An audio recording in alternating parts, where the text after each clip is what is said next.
Hello students. So from today we will see this CPU scheduling criteria and the types of CPU scheduling, and also we will see the algorithm or the scheduling algorithm, we can say that. तो आज से जो भी हम लोग पढ़ेंगे we will study about the practical और the numerical part of the operating system कि कैसे CPU we schedule the CPU and the jobs are being provided to the CPU. So let us start with the criteria. So क्या क्या criteria based upon which we schedule the CPU.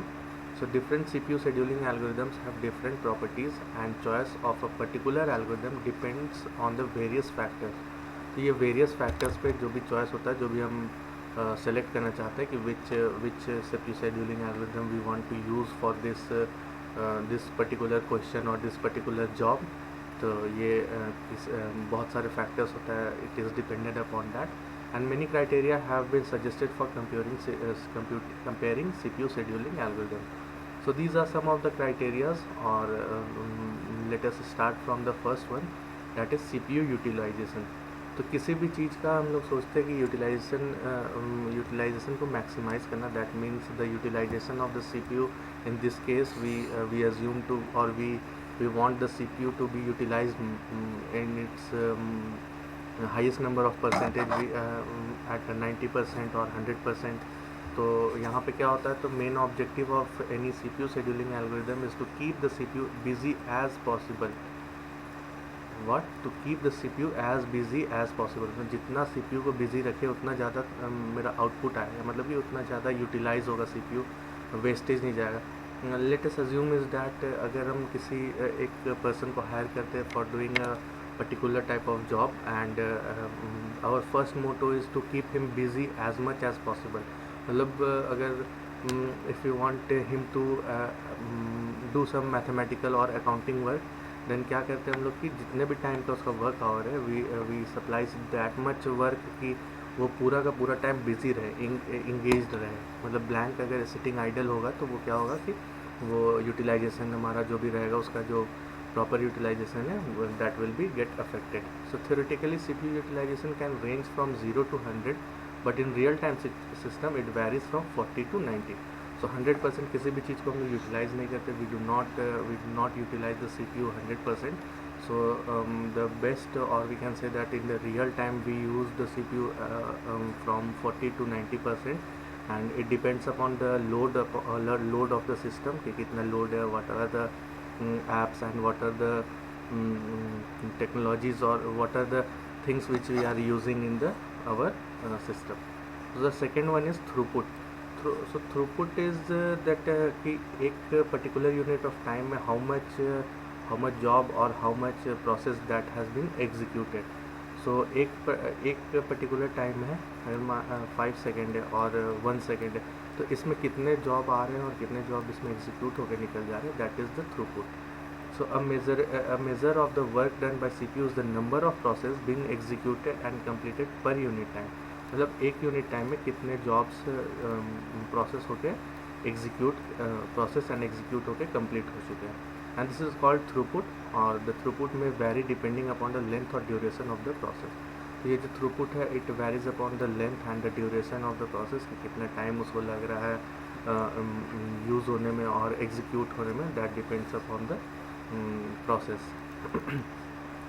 So let's move on to the next criteria, that is turnaround time. So as the name suggests कि turnaround time का मतलब क्या होता है कि कितने देर में वो टर्न अराउंड हो रहा है, कहाँ से, CPU से. मतलब for a particular process, an important criteria is how long it takes to execute that process. How long it takes to execute that process. तो इसमें क्या होता है, सबसे पहले इनपुट होता है. किसी भी एक प्रोसेस का हम एग्जांपल ले रहे हैं. इनपुट के बाद क्या होता है, प्रोसेस होता है, and after that it gets outputted. तो यहाँ पे जब भी इनपुट हो रहा है, तो ये इनपुट होने से टाइम कैलकुलेट होता है. Time of the turn around time is calculated from the time when the process first gets the CPU, मतलब when the process first being entered into the job pool. तो यहाँ से input हो रहा है, कितना वेट हो रहा है, एंड कितना प्रोसेसिंग टाइम लग रहा है, मतलब जितना रनिंग टाइम लग रहा है, वो सारा कैलकुलेट होकर मिलता है मेरा turn around time. So the time elapsed for the time of submission of a process to the time completion is known as turnaround time. तो यहाँ पे जॉब सबमिशन हुआ और यहाँ पे जॉब कंप्लीशन हुआ, तो जब से इनपुट हो रहा है और जहाँ तक आउटपुट हो रहा है, तो ये complete time is known as turn around time.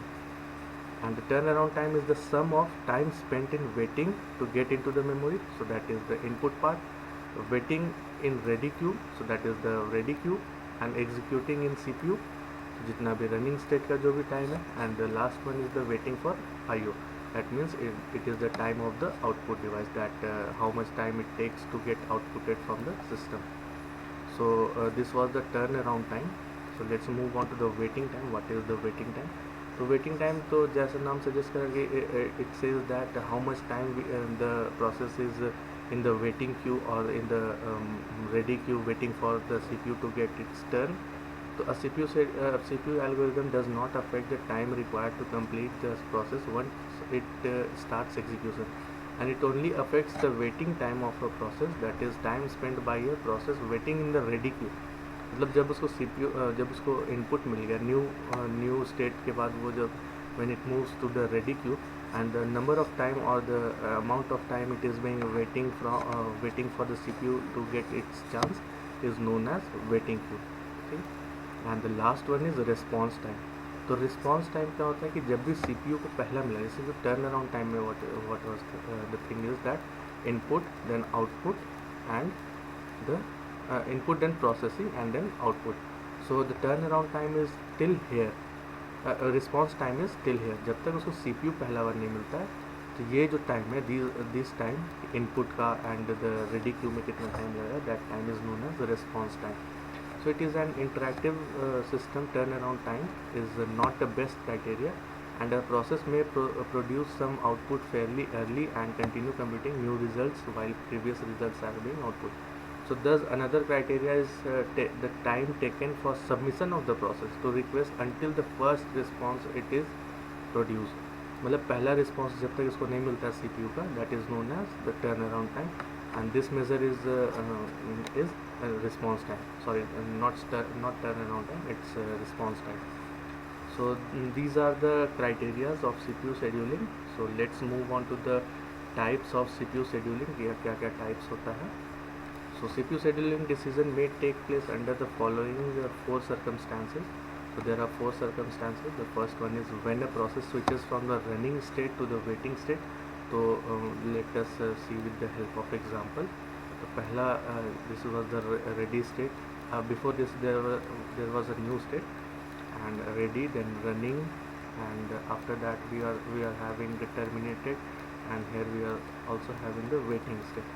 तो यहाँ पे क्या हो रहा है कि when a process switches from the running state to the waiting state, तो running state से waiting state यहाँ पे जब जा रहा है तो क्या होता है, when a process switches from the running state to waiting state for IO request or invocation, तो इस टाइम पे क्या होता है, we have to switch or we have to schedule the CPU. मतलब कि किसी एक प्रोसेस को जब हम रनिंग से निकाल के वेट पे डाल रहे हैं, तो उसका नॉर्मल फ्लो बिगड़ गया, अब उसको फिर से हमें रेडी स्टेट पे भेजना होगा ताकि वो एग्जीक्यूट हो जाए. तो ये फिर से यहाँ पे CPU शेड्यूलिंग का एक काम आता है. The second one is when a process switches from running state to the ready state, मतलब रनिंग से रेडी यहाँ पे भी जाता था, this was also the transmission. तो इस केस में भी we have to reschedule the CPU. तो क्या होता है कि here also we need a CPU scheduling. The third one is when a process switches from waiting state to the ready state. So this was also this condition where we use this CPU scheduling. And the last one is when the process terminates. मतलब कि जितना भी process is being affected by the running state, तो running state से कोई कहीं पे जा रहा है अगर प्रोसेस, तो वी नीड टू शेड्यूल और reschedule that process for the CPU too. मतलब एक बार अगर CPU से बाहर कोई प्रोसेस जाता है तो उसको हमको रीशेड्यूल करना होगा, क्योंकि फिर से वो CPU में आएगा. जैसे यहाँ ये CPU है, दिस इज़ द CPU, तो यहाँ के बाहर ये जा रहा है तो इसको रीशेड्यूल करना होगा कि अगला बार ये आएगा तो हम क्या करेंगे. यहाँ पे भी same the condition is, and यहाँ पे भी क्या करना होगा कि ये फिर से आ रहा है तो हम क्या इसको CPU कब दें और कितने टाइम के लिए दें, that needs to be scheduled. So that's all for this lecture. We will continue from after this in the next lecture. Thank you.